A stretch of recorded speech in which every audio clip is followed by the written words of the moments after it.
બોલ શ્રી અંબે માતા કી જય।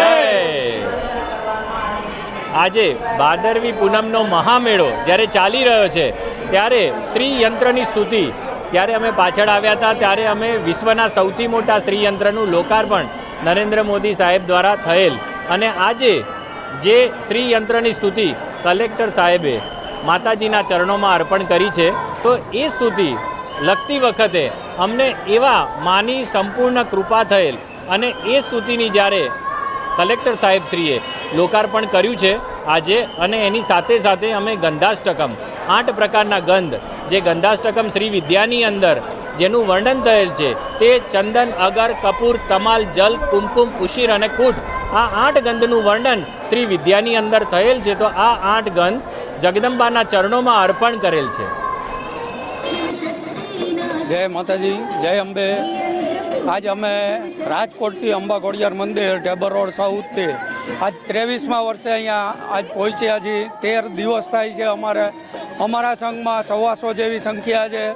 માતાજીની દયાથી અમારે ઘરનું રસોડું જ જમીએ છીએ, અમારા ઉતારે જ જમીએ છીએ, અને અમારે રોજે રોજ 15 દિવસના ટોટલી એકો એક ડ્રેસ અલગ હોય છે, એકો એક કપડાં અલગ હોય છે, કે જેથી કરી આજ માના પ્રસંગમાં જવાનું છે। એ દ્રષ્ટિએથી, એ ભાવનાથી, અને માને ખુશ કરવા માટે કે મા અંબા ખુદ અમારા આજ માતાજીના મંદિરે આવી અને નોરતામાં ગરબા રમે, એ માટે થઈ અમે પ્રયત્ન કરીએ છીએ।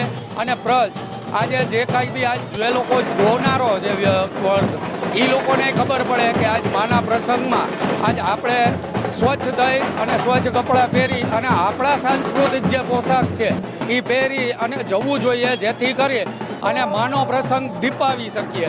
આજ માના પ્રસંગને દીપાવવા માટે થઈને આપણી હાજરીની જરૂરિયાત છે, બાકી તો માને ત્યાં કોઈ કમી જ નથી।